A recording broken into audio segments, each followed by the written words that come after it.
We are starting a second week of a series. Take a look. It's called The Path of the Christ Follower.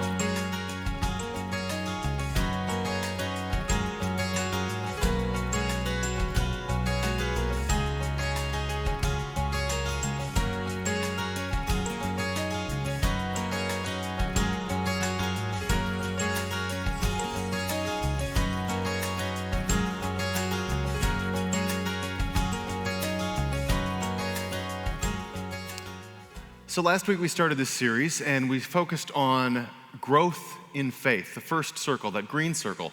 Today we're going to be moving on to the second one called Discovering Our Purpose, and I'll talk more about that here over the next few minutes, but all of these things are going to be focus areas for the way that we as a church continue this path of being a follower of Christ or being a disciple. It's another way of talking about discipleship. So we're going to be looking a little bit more at circle number 2 today. And as we do that, bear that in mind as you hear this passage from Nehemiah. Reading from the Old Testament, I'll be reading starting in chapter 1, verse 11, and I'll be reading up through 2:8. Now picking up here with verse 11, we are midway through a prayer that Nehemiah is offering to God.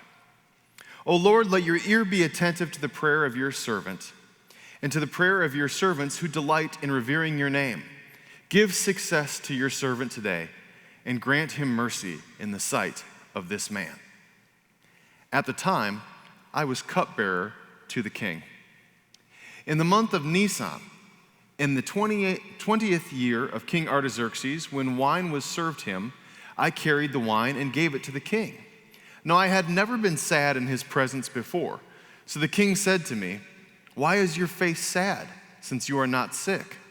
This can only be sadness of the heart." Then I was very much afraid, and I said to the king, "May the king live forever. Why should my face not be sad, when the city, the place of my ancestors' graves, lies waste, and its gates have been destroyed by fire?" Then the king said to me, "What do you request?" So I prayed to the God of heaven. Then I said to the king, "If it pleases the king, and if your servant has found favor with you, I ask that you send me to Judah, to the city of my ancestors' graves, so that I might rebuild it." The king said to me, the queen was sitting beside him, "How long will you be gone, and when will you return?" So it pleased the king to send me, and I set him a date. Then I said to the king, "If it pleases the king, let letters be given to the governors of the province beyond the river, that they may grant me passage until I arrive in Judah. And a letter to Asaph, the keeper of the king's forest, directing him to give me timber and to make beams for the gates of the temple fortress, and for the wall of the city, and for the house that I shall occupy." And the king granted me what I asked, for the gracious hand of my God was upon me. The word of God for the people of God. Thanks be to God. I was reading a book the other day, and in this book, it cited a study by a cardiologist. This cardiologist had an interesting question that he was seeking to see if he could come up with an answer. The question that he posed was, is there a time that people are more likely to have a heart attack than other times? He was asking specifically, is there a day of the week? Is there a time of day? Is there a time that we see this happening more frequently than others? And the hypothesis he posed was that, yes, there would be such a thing, and he found the studies bore out that indeed there was. There is a time that is more common for people to get a heart attack than any other time, and that is Monday morning between 8 and 9 a.m. Monday morning between 8 and 9 a.m. So, I hope that this hasn't been the case for you. But there apparently are many people out there for whom that is just exactly the time that their heart attack arrived.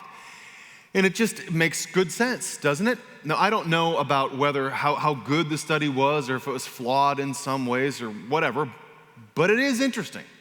It's very fascinating that the one time of week that it is more likely than any other time is the time when people are preparing for the week ahead, going back to work, going back to punch in, getting back into the office, whatever. And that's the time that so many people clearly are feeling an additional burden of stress or anxiety or pressure or something that is causing this moment to be the time that triggers the heart attack. Interestingly, we find ourselves right now in this time period that will probably be forever known as the Great Resignation. As people have gone through this COVID period of lockdown and this challenging time, so many people have really reassessed, am I doing what I'm supposed to be doing? Am I happy with what I'm doing? Pew Research did a fascinating poll not long ago where they asked people about their jobs, and many people cited that they didn't feel like they were being properly compensated for the work that they did. The second most popular reason was feeling like they weren't truly appreciated in the work that they were doing. And then there were other things too, like how sensitive my work environment was to COVID and paying attention to that, and things like ability to work remotely and so forth. But then the first and second one, I'm not being compensated fairly and I'm dissatisfied because I'm not appreciated, stood out.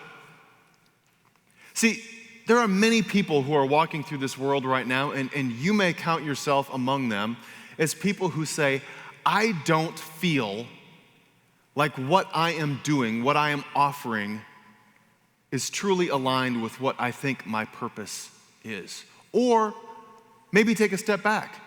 Maybe I'm not clear what my purpose is, and I'm just sort of treading water or just sort of floating out there and not quite sure what direction my life is headed in. Now, as people of faith, oftentimes a word that we would use for this would be the word a calling. It's become something of just a turn of phrase, right? You missed your calling, or I'm really called to this. But when we think about the origins of that and what exactly that means, it means, to feel that God has invited you in and led you to something that is giving your life greater purpose, defining purpose for you in your life. There's many quotes out there that speak to this issue or this challenge that many of us face, but maybe none of them is as famous as the one that was written years ago by a man who just recently died. In fact, he died this past week. We lost a great literary giant in Frederick Buechner.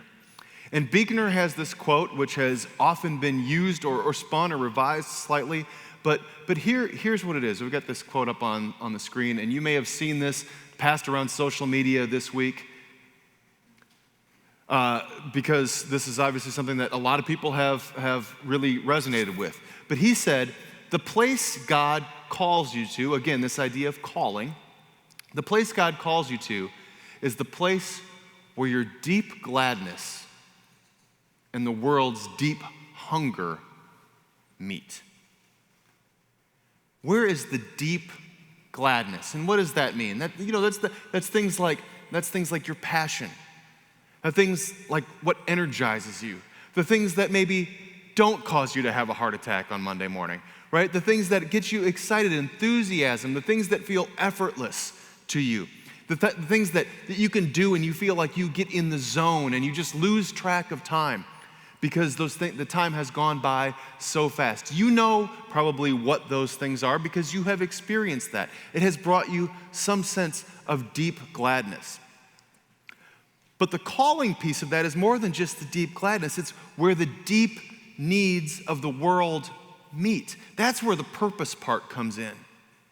If you think of it as the Venn diagram, right? It's the overlap, it's the sweet spot of the deep gladness and the world's needs, where that overlaps, and there we find that sweet spot. Now, before I go any further, I want to just make something really crystal clear.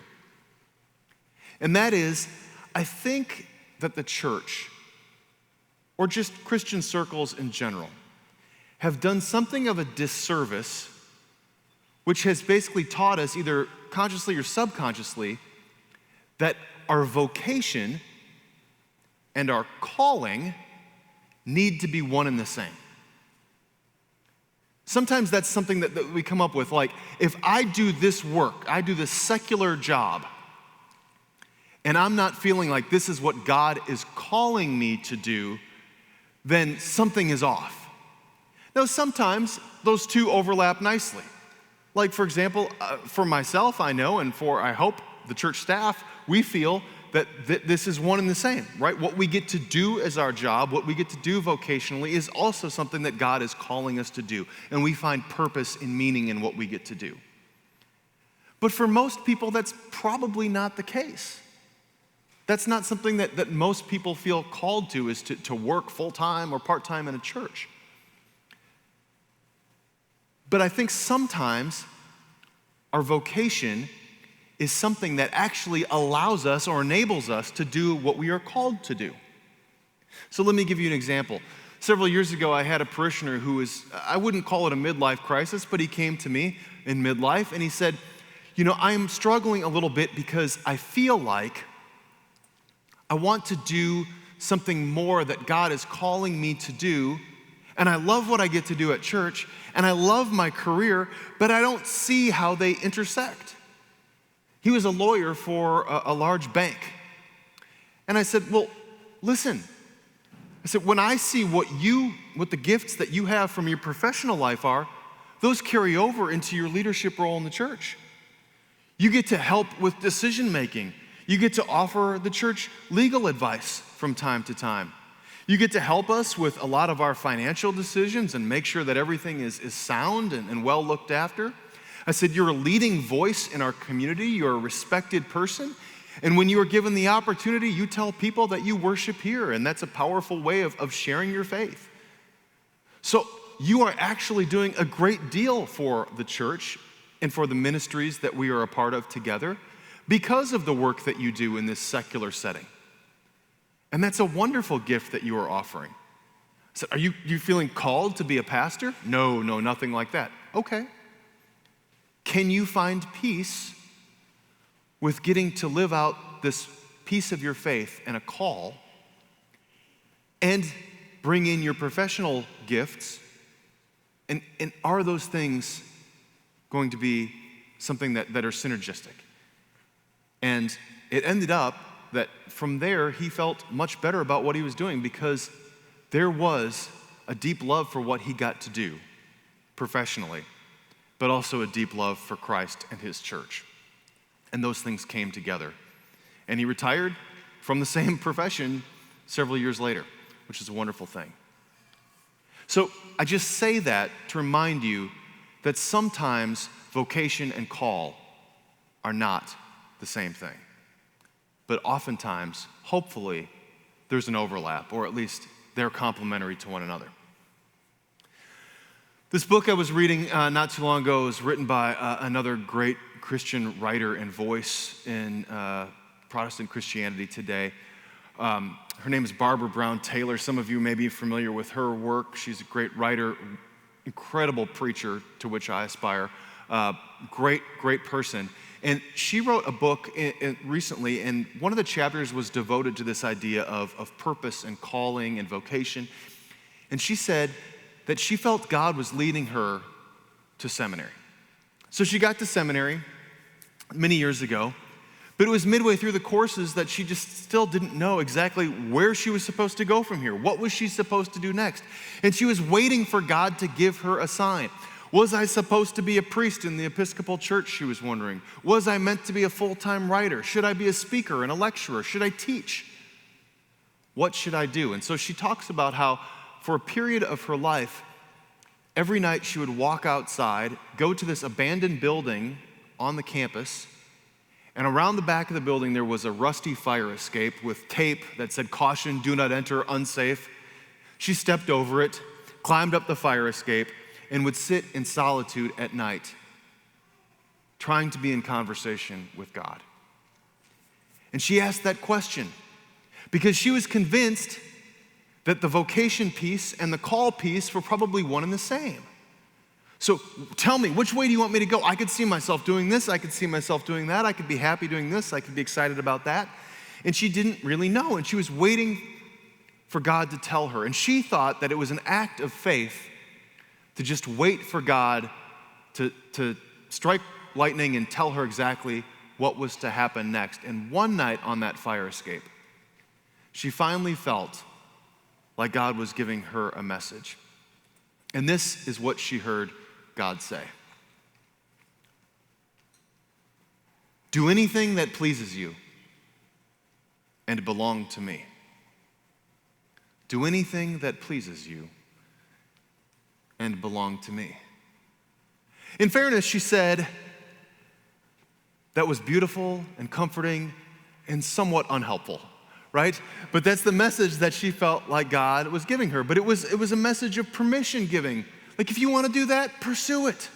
If you're excited about that, take a chance. If you want to go that direction, do it, go for it.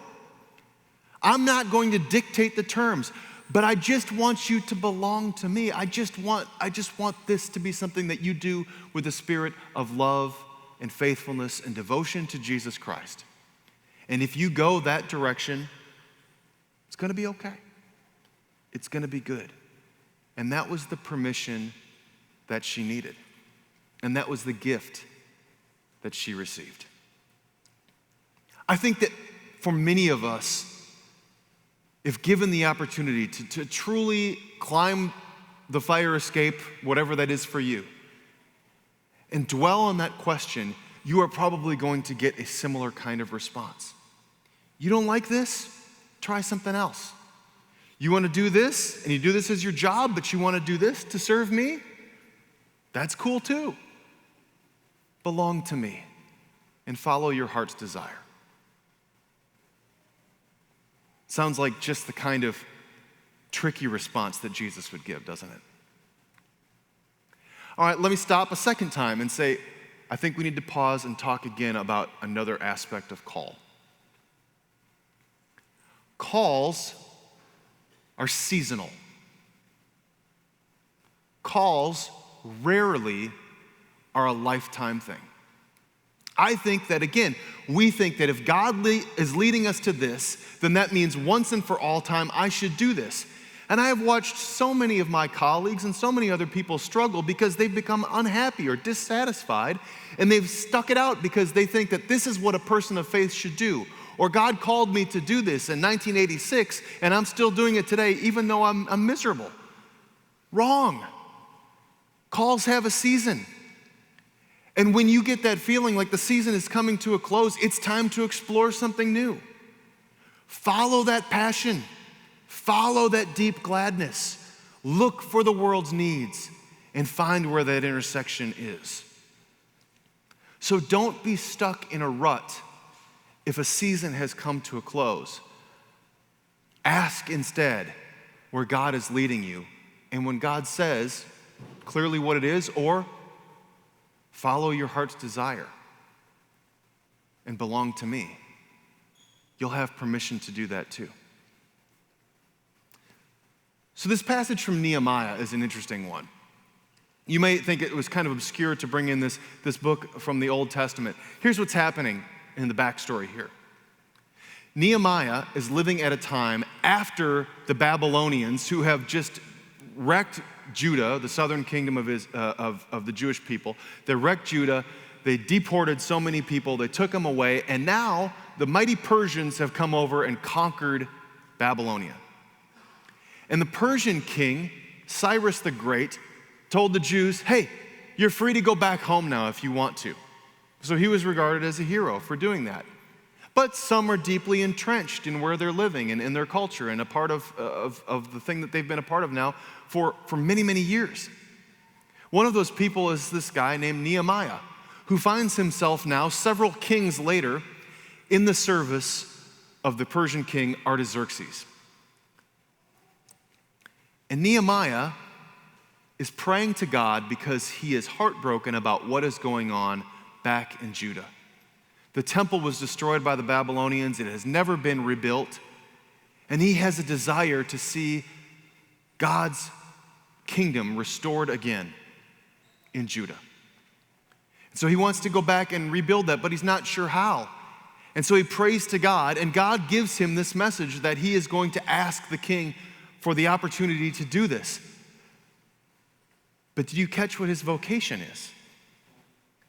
He is the cupbearer to the king. A cupbearer. Now, I'm sure on the ladder of servants in the kingdom, that's probably not a bad role. It also sounds to me like an exceedingly dull and unsatisfying profession, to bring drinks to the king whenever the king is thirsty. But that's his role. But this is also the opportunity. This is also the overlap.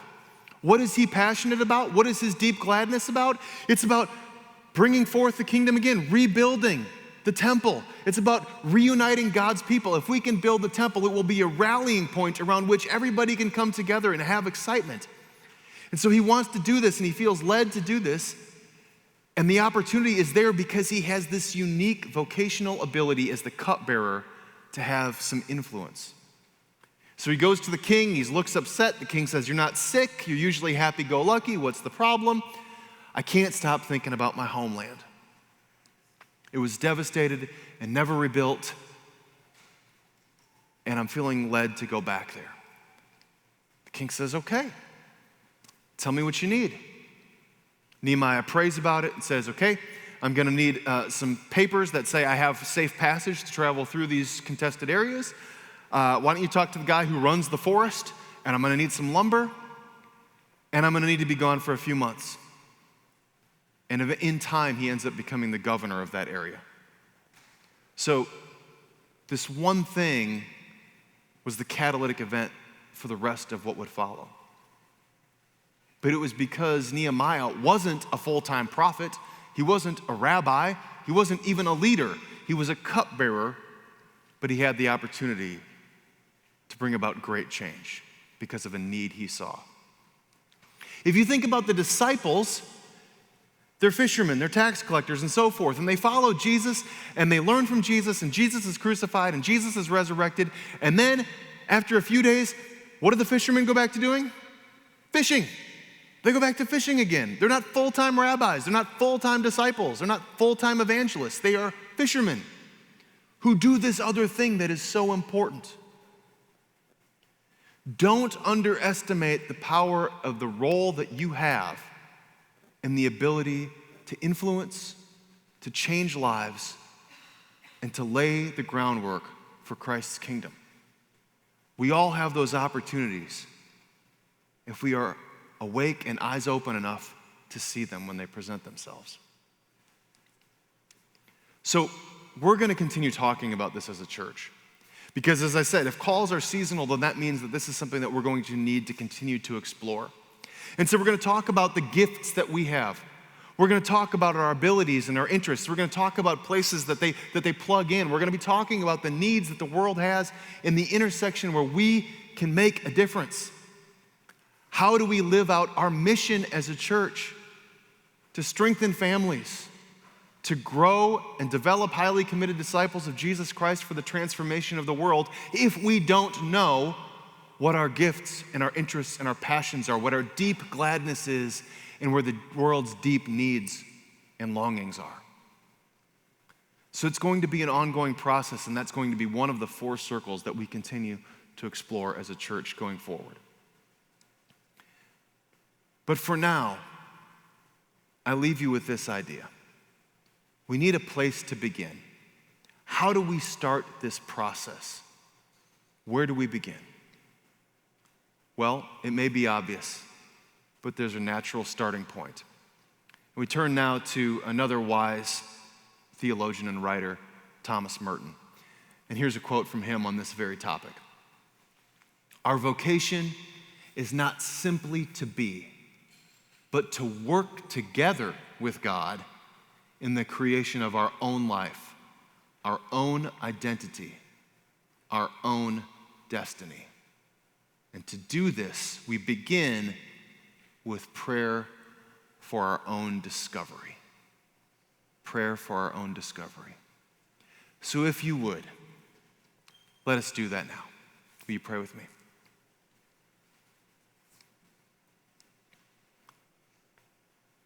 God, you look at each one of us